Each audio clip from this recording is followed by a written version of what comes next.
இந்த அருமையான இந்த அதிகாலை வேளையிலேயும் கர்த்தராகிய இயேசு கிறிஸ்துவின் இனிய நாமத்தினாலே நாங்கள் இந்த வார்த்தையை தியானிக்கத்தக்கதான கர்த்தர் கொடுத்த கிருபைக்காக நாங்கள் கர்த்தருக்கு நன்றியினை தெரிவித்து இந்த நேரத்திலையும் நாங்கள் வேதத்தை தியானிப்போம். கர்த்தருடைய பரிசுத்த நாமம் மகிமைப்படத்தக்கதாக யாக்கோபு அதனுடைய 5வது அதிகாரம் 1வது வசனம் 5வது அதிகாரம் அதனுடைய 1வது வசனம், ஐஸ்வர்யவான்களே கேளுங்கள், உங்கள் மேல் வரும் நிர்பந்தங்களின் நிமித்தம் அலறி அழுங்கள். ஐஸ்வர்யவான்களை கேளுங்கள், உங்கள் மேல் வரும் நிர்பந்தங்களின் நிமித்தம் அலறி அழுங்கள். உண்மையிலே ஐஸ்வர்யவான்களாக இருக்கிறவர்கள், இந்த உலகத்திலே ஐஸ்வர்யவான்களாக இருக்கிறவர்கள் நாங்கள் நோக்கி பார்ப்போமானால், அவர்கள் கர்த்தர் சொல்றார், அவர்களை கேளுங்கள், உங்கள் மேல் வரும் நிர்பந்தங்களின் நிமித்தம் அலறி அழுங்கள். உங்கள் மேல் வரும் நிர்பந்தங்களின் நிமித்தம் அலறி அழுங்கள் என்று கர்த்தர் சொல்லுகின்றார். எனவே இந்த யாக்கோபு சொல்லும்போது அங்கே நாங்கள் பார்க்குறோம் கர்த்தருடைய வார்த்தை நாங்கள் முன்னிட்டு அவர் சொல்லும்போது ஐஸ்வர்யவான்களை சொல்லுகின்றார். ஐஸ்வர்யவான்களை பற்றி சொல்லும்போது இந்த உலக வழக்கத்தின்படி உலக வார்த்தையை நாங்கள் பார்க்கின்றோம். பணம் பத்தும் செய்யும், பணமற்றவன் பிணம் என்று என்பதை உலகில் மற்றவர்கள் கூறும் வார்த்தையாக இருக்கின்றது. எனவே கர்த்தருடைய பிள்ளைகளாகிய நாங்கள் வேதகாமம் சொல்வதை தியானிப்போமாக இருந்தால், உலக ஐஸ்வர்யம் சூரியனை காணும் பனி போல் நிலையற்றது என்பது வேதகாமம் கூறுகின்றது. நிலையற்றது என்பதை வேதகாமம் கூறுகின்றது. எனவே ஐஸ்வர்யவான் இந்த உலகத்திலே என்ன செய்வானாக இருந்தால் உலகத்திலே மடிந்து போவான் என்று நாங்கள் பார்க்கிறோம். ஏனென்றால் நாங்கள் உலக ஐஸ்வர்யத்தை நாங்கள் பார்க்கின்ற நேரத்தில் பணம், அவர்கள் நினைப்பது பணம் சுதந்திர உணர்வு தரும் என்று. எனவே பரலோகம் சொல்லுகின்றது, நமக்கு பரலோக ஐஸ்வர்யம் நமக்கு சொல்லுகின்றது, பண ஆசை அடிமைத்தனத்தை உருவாக்கி அழிக்கும். பண ஆசை அடிமைத்தனத்தை உருவாக்கி அழிக்கும். எங்களுக்கு தருவது கிறிஸ்துவே உண்மையான சுதந்திரம். கிறிஸ்துவால் மட்டும் உண்மையான சுதந்திரம் வழங்க முடியும். அவரே எங்களுடைய சுதந்திரமாக இருக்கின்றார். கிறிஸ்துவே எங்களுடைய சுதந்திரமாக இருக்கின்றார் என்று நாங்கள் பார்க்கின்றோம். திமோத்தேயுவுக்கு எழுதின நிறுவம் 1 தீமோத்தேயு அதனுடைய 6வது அதிகாரம் 7-10 வார்த்தைகள் வரைக்கும் நாங்கள் தியானிப்போம். 7வது வசனம் இருந்து 10வது வசனம் வரைக்கும் நாங்கள் தியானிப்போம். உலகத்திலே நாம் ஒன்றும் கொண்டு வந்ததும் இல்லை, இதிலிருந்து நாம் ஒன்றும் கொண்டு போவதும் இல்லை என்பது நிச்சயம்.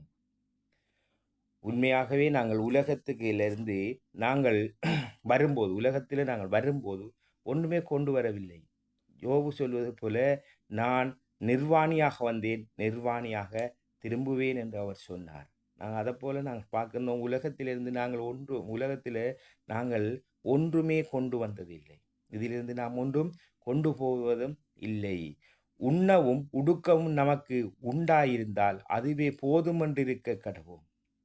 உண்ணவும் உடுக்கவும் இருந்தால் போதுமென்று இருக்க கடவோம். அதை நாங்கள் தியானித்து பார்க்கலாம். ஐஸ்வர்யவான்களாக விரும்புகிறவர்கள் சோதனையிலும் கண்ணியிலும் மனுஷரை கேட்டிலும் அழிவிலும் அமிழ்த்துகிற மதிகேடும் சேதமுமான பலவித இச்சைகளிலும் விழுகிறார்கள். ஐஸ்வர்யவானாக இருக்கிறவர்கள், ஐஸ்வர்யவான் தேவனுடைய ராட்சியத்தில் பிரவேசிப்பது ஊசியின் காதில் ஒட்டகம் நுழைவது போல இருக்கும் என்று கர்த்தர் சொன்னார். அதுபோன்று ஐஸ்வர்யவான்களாக இருக்கிறவர்கள் என்ன செய்வார்கள் என்றால், சோதனையிலும் கண்ணியிலும் மனுஷருடைய கேட்டினுடைய அழிவிலும் அமிழ்கிற மதிகேடும் சேதமான பலவித இச்சைகளினாலே விழுகிறார்கள். பண ஆசை எல்லா தீமைக்கும் வேறாயிருக்கிறது. பண ஆசை நாம் வைப்போமா இருந்தால் எல்லா தீமைக்கும் வேறாக இருக்கிறது என்று நாங்கள் பார்க்கின்றோம். 10வது வசனம் சொல்லுகிறது, பண ஆசை எல்லா தீமைக்கும் வேறாயிருக்கிறது. சிலர் அதை இச்சித்து விசுவாசத்தை விட்டு வழுவி அநேக வேதனையினாலே தங்களை உருவ குத்தி கொள்ளுகிறார்கள். நாங்கள் என்ன பார்க்கிறோம்? அவர்கள் என்ன செய்கிறார்கள்? பண ஆசை கொண்டவர்கள் எல்லாரும் தீமைக்கு எல்லா தீமைக்கும் வேறாய் இருப்பதனால், பண ஆசை எல்லா தீமைக்கும் வேறால் சில நேரங்கள் பணத்தை இச்சித்து என்ன செய்கிறார்கள்? விசுவாசத்தை விட்டு இது விசுவாசிகளுக்கு சொல்லும் ஒரு வார்த்தையாக இருக்கிறது. விசுவாசத்தை விட்டு வழுவி அநேக வேதனைகளாலும் தங்களை உருவி கொத்திக் கொண்டிருக்கிறார்கள்.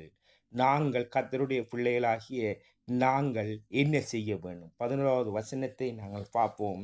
நீயோ தேவனுடைய மனுஷனே, இவைகளை விட்டோடி நீதியையும் தேவபக்தியையும் விசுவாசத்தையும் அன்பையும் பொறுமையையும் சாந்த குணத்தை அடையும்படி நாடு. நாங்கள் செய்ய வேண்டியது அன்பு, விசுவாசம், நீதி, இவைகளை பொறுமை, சாந்த குணம், இவைகளையே நாங்கள் நாட வேண்டியவர்களாக இருக்கின்றோம். நாங்கள் நாட வேண்டியவர்களாக இருக்கிறோம். ஏனெனில் தேவ தேவனுடைய அன்புக்கு நிகரானது எதுவுமில்லை. தேவனுடைய அன்பு திரளான பாவங்களை மூடும் என்று நாங்கள் பார்க்கிறோம். எனவே சகோதர சகோதரிகளே, நாங்கள் ஐஸ்வர்யங்களை விரும்பக்கூடாது. ஐஸ்வர்யங்களை ஐஸ்வர்யங்களாக இருக்க விரும்புமா இருந்தால் அநேக ஆக்கினையை அடைய வேண்டிய நிலைமை எங்களுக்கு இருக்கும். எனவே நாங்கள் கர்த்தருடைய வார்த்தை நிமித்தம் கர்த்தருக்காக நாங்கள் வாழுவோமாக இருந்தால், உண்ணவும் உடுக்கவும் இருந்தால் போதும் என்கிற ஒரு மனநிலையோடு விசுவாசத்திலே நாங்கள் நிலைத்திருப்போமா இருந்தால், கர்த்தருடைய வருகின்ற ராஜ்யத்தில் பிரவேசிக்க நாங்கள் தகுதியுள்ளவர்களாக இருப்போம். எங்களை கர்த்தர் அவருடைய ராஜ்யத்துக்கு அழைத்து செல்லுவார் என்று நாங்கள் விசுவாசிக்கின்றோம். கர்த்தர் தாமே ஆசீர்வதிப்பாராக. கர்த்தருடைய நாமம் மகிமைப்படுவதாக.